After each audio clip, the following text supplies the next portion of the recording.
Welcome to ChannelX TV, live from the Mirakl Summit in London. I'm joined by Amelia. Welcome, how are you? I'm doing great, thank you. So, Amelia, you've flown all the way across from the US to be at the conference today. It's true.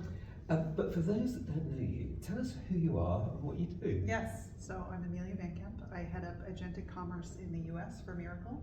And more specifically what that means is I focus in on how we can bring Agentic Commerce capabilities to our customers, our merchants. And I also partner with some of the leading AI companies to enable that to happen. So it's Mirakl's technology, AI companies that are doing things in commerce, built for our customer base, our merchant base. And I do want to dig into the merchants, but first of all, I'm so excited to speak to you because I want to find out about how businesses are thinking about AI and using it internally. And I thought, Amelia's come over from the States, you're in charge of Mirakl, of the AI partnerships. So who better to ask than how Mirakl are thinking about AI and how Mirakl are using AI internally? So tell me what's going on. Yes, so I'm very lucky in that Mirakl has made that part of my job and everyone's job at Mirakl much easier, where we've been building AI into our technology and into our ways of working for several years now. And so it's really become part of our identity, part of our culture, and frankly, part of how we problem solve for our customers. When we look at it very practically, we say to our merchants and to ourselves, what are the most common points of friction that don't necessarily enable faster commerce? And when we break that down and we look at the specific problems that come up, we build AI into those solutions. So the example I can give you, which I think will resonate with many, is mapping catalogs. A catalog, that is the one problem for retailers, especially as every marketplace wants a catalog in a different format. Exactly. And unfortunately, it's the same for mapping your catalog to the LLMs as well. That is also a different format. So what we've built inside of our catalog technology is AI mapping to ensure that when a seller is pushing their catalog onto an operator's platform, that's done asynchronously. They come with the data they come with. There may be things missing, color, price. There's always things missing. Always. And when you've got a product catalog and it's got, even if it's just 5,000 products in it, have you ever done the sort by column so that you can get all the ones with a blank at the top? Yes, and I'm sure many merchants will remember, honestly not that long ago, when you had to drag and drop attributes that were missing or colors were not mapped to the color scheme that the operator has. And just as you think you've done it and upload it, then you get a fail. Exactly, you get the error message, which is something that nobody wants. And what we see in our line of work is that that's a critical base layer for any merchant to be thinking about. And so again, in how we've built our technology, using AI in that capacity to be able to solve for that point of friction, but also to be able to ensure that all of our merchants, large and small, are ready to play fast in the markets that they're in. So that's one example, and I've got to say, manipulating product data, or PIM as we used to call it, is just the biggest nightmare in the world. But what other things do you think, are you already using AI for, or do you think it will be used for in the future? It's a great question. I think it's very dependent on essentially those set of problems that all of us in the commerce space are seeing. I think many organizations have already identified where they can use AI more specifically to optimize for their customer base, but also optimize for their internal businesses. So they may be looking at how do you ensure an order flow maps correctly, faster. We're seeing quite a bit actually, not just in the commerce space, but more generally with customer service, right? And how you can integrate AI into your customer service strategies. So I think it's essentially where you have a high influx of your customer base interacting with the brand. What are the ways in which you can leverage AI to create a better customer experience, and again, reduce those points of friction that have happened when we didn't have AI? So I'm thinking, you've really got two sets of customers. You've got brands and retailers, and you've also got marketplaces. And just one step down from the marketplaces, how can they use AI to streamline the flow of brands and retailers onto their websites, probably through Mirakl Connect or something? And are there ways that they can use AI to assist with that? And I'm thinking, for instance, we're in Q4, Christmas is coming, we've just sold out of miniature Christmas trees from the table. Can I use AI to go and source them from one of the retailers already on my site and just replenish that stock until I can get more in? Yes. So what we've seen is exactly the point that you've raised, which is, I know there's a body of sellers that I can go tap into at Mirakl in their Connect network, but how can I do that in a way that's more informative through AI? And that's exactly the horizon that we're standing at today, and where we see an opportunity for Mirakl to come in and solve for that exact challenge, right? To be more suggestive based on situations, whether they're current or predictive, for a given company, a given operator, to be able to say, hey, we think this is going to happen. Based on that, this is our recommendation in terms of what you should do with sellers. And to be able to plug in sellers for different seasonality topics, out of stock topics, whatever it may be, so that hopefully for, again, the customer, the end user, they have the best experience because it's there. And really what we're looking at is, how do we enhance that customer experience for you? And how do we optimize for conversion at the same time? Those are two key KPIs that we really look at with our customers. And talking of optimizing for conversion, something else that was spoken about this morning, and apologies for those watching that you weren't here, come to the Mirakl Summit next year, Exactly. but was retail media and the way that you're using AI to optimize retail media, and from two sides, from myself as a retailer selling on a marketplace to optimize my spend, but also from the marketplace. Something I found really interesting was kind of optimizing the exposure of retail media on the marketplace, and maybe making suggestions of where new ad fields should be on the website. Yes. To maximize the available spend. Yeah. So I think two sides on that from AI. Absolutely. Really interesting. Yeah, and what we've done in building our retail media solution, again from the start, is we've thought about the long tail, right? The brands, the sellers that maybe are not as large as some of these enterprise organizations that we work with. And when we broke it down, we said, okay, they likely don't have significant teams in-house. They may not be able to tap into agencies who can help to support them. And so in those two statements, how can we leverage AI inside of our technology to make sure that they also have the same ability to play in the advertising landscape the way that a large enterprise corporation does? And so it comes down to, how can we help you to automate your campaigns? How can we help you to automate your bids? And then in a forward-thinking model, how can we help you in an asynchronous situation where we can be pushing your product as a sponsored placement onto a marketplace where you are not having to necessarily think about that, right? It's happening based on the context. So I'm kind of putting a budget together and saying, I only want to sell in the UK, but I've got Tesco's, I've got B&Q, I've got Debenhams, I've got a budget. Mirakl, can you use your AI and just kind of you split it across the marketplaces for all of my products or all of the marketplaces to get the best possible return on ad spend for me? And again, what we're looking at is, how can we produce the results that you see as being transformative for your advertising program, for your retail media program, for any program that you're running in the commerce landscape that we operate in. But you said something else that was interesting there, which you were talking about small businesses and large enterprises, and you're kind of saying large enterprises might be able to do it themselves, but you want to cater for the small enterprise businesses as well.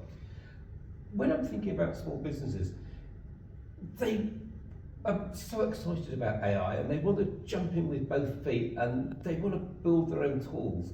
But is building your own tools the way to go, or should we be thinking about, no, I'll wait for someone like a Mirakl or a Google or a Microsoft or someone or a ChatGPT to build the tools for me? Because it's not just building it, it's then maintaining it as well. how should small businesses be thinking about AI? Should they be going and building their own? Is it so exciting and crucial that just jump in with both feet? Or should I just not be an early adopter and say, no, I'm going to hold off, I'm going to wait for Mirakl to build me some tools? So, two things. You can be an early adopter and have Mirakl involved. We encourage that. We have a view of how we see things in the agentic commerce landscape, and what we believe is most critical today is this topic of discoverability. So ensuring that your products are able to populate in those 2 to 3 results. That's what I was going to come on to next. It's very few spaces. That's something that, you know, bar none is what we talk about with our merchants through and through. And the challenge that you have in trying to build that yourself is typically when you're building it for yourself, you're building it for maybe a set of models on an LLM, and that's one world with a subset of AI brains, right? There's probably one LLM. Exactly. And the next LLM might be a bit different. There are many LLMs. There are also a sea in a world of what we call vertical agents. So agents that are specifically focused on a topic, say it's shopping, DIY, whatever it may be. And in all of those channels, you want to be discoverable. You want to be optimizing for that. And so in thinking about this build versus buy, you really have to look at, frankly, how fractured the landscape is today, and the fact that it is early, and there are some front runners. And it's changing every day. Exactly. And so the burden that you have in building it yourself is that you have to adapt to that change at the pace that agentic moves, which is extremely fast. And I respectfully find that most merchants are not in a position to be able to do that with the teams that they have, and frankly the information that they have, because we all find out about things. Most merchants, their job is finding great products or manufacturing great products. Yeah. Do you really want to become a tech company building your own tech, or do you want to carry on finding products and being a retailer? Exactly. But you were talking about discovery, and this is really crucial, because if I go onto any search engine, whether it be a Bing or a Google or an eBay or an Amazon, I'm getting a page of search results with maybe 25, 30, and yet the top are probably retail media ads, and it's probably paid positions. Sure. But whether it be paid or organic, I kind of know how to play the game with SEO. But with generative optimized engines, how do I get my product when there's only one result being shown? Sure. And I'm kind of worried about two things. One is, I may have the product, but there may be a distributor in another country that's got a product that's willing to ship that could be competing with me.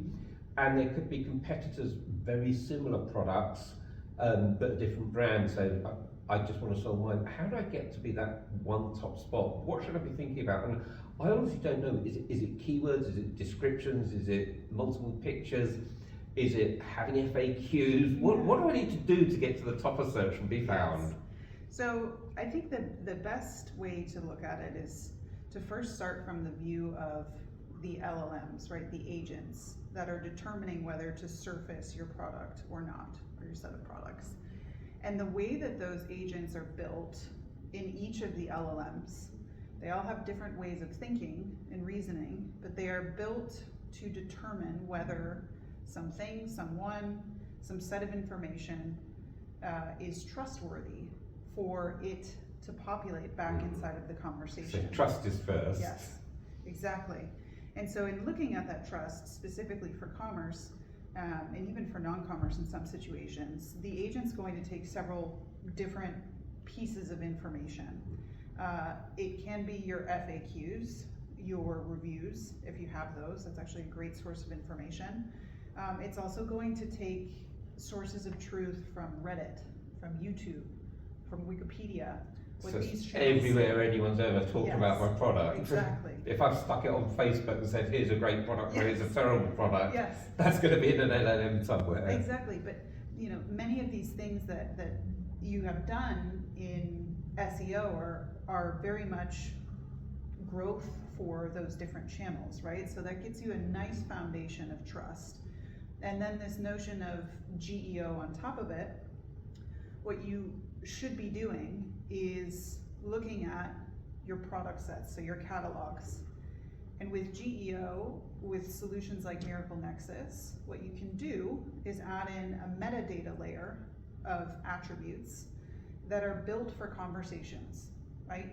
And so it's not just a list of colors or a size or a set of sizes. It's very much contextualizing that product in a set of Q&A answers and questions and answers, as well as other metadata attributes that can help to optimize for surfaceability inside the conversation.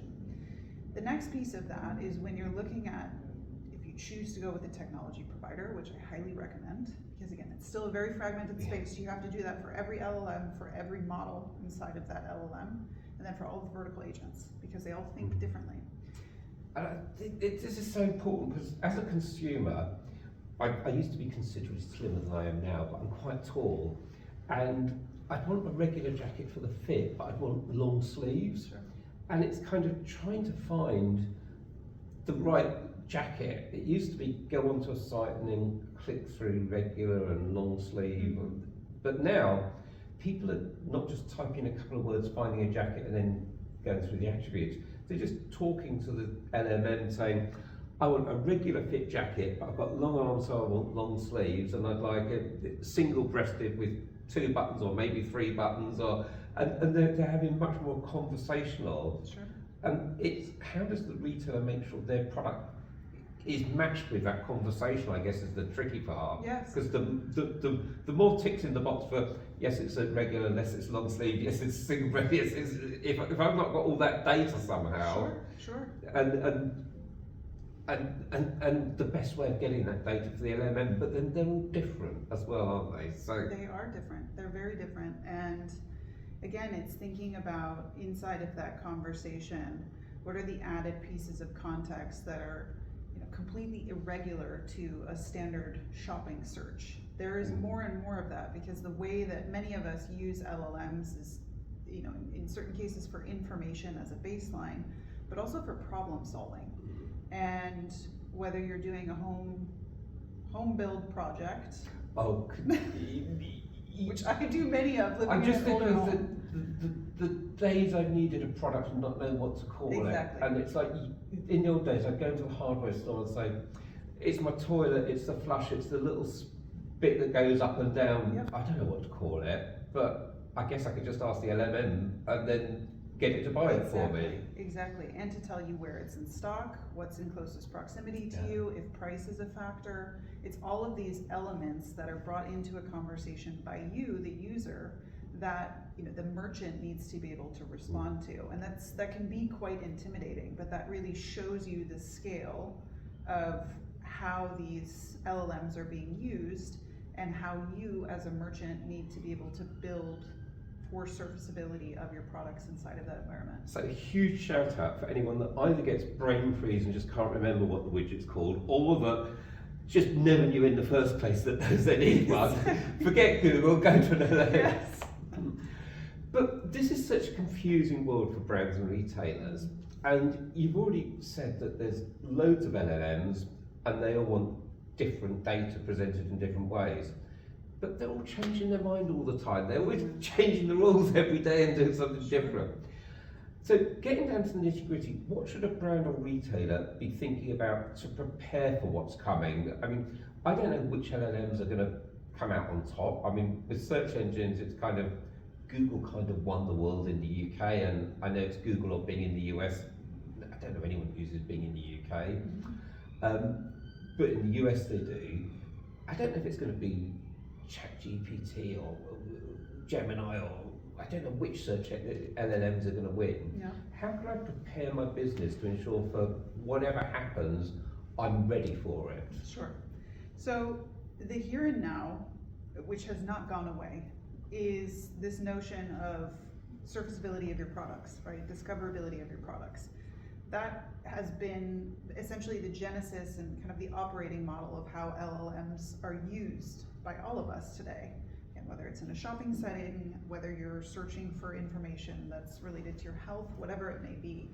So in thinking about that, as a merchant, what's best to start doing today is something that you should already be doing and should have been doing way before LLMs even became a topic, which is catalog readiness. You need that for successful e-commerce. You have needed that for several years now, right? We haven't always had it, but we should have had it. So that's been a no-brainer. And I think something I've yet to hear someone dispute, right? In terms of this is something you should be doing for your business. I don't think people talk about needing a catalogue. It's just, how much do I optimize it and correct it? I mean, Yes. do I get it to 60%? Is that good enough, or No. just good enough for eBay? But do I need it 80% or 90 or 95 or 96 or 97%?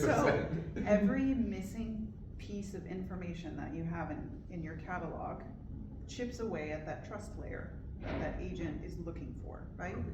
So your catalog is your first line of defense, and getting that ready today is a non-starter in this space. So pretty much every brand should sign up for Mirakl just to get their catalogue in order, if I would nothing love else. that. I would love that.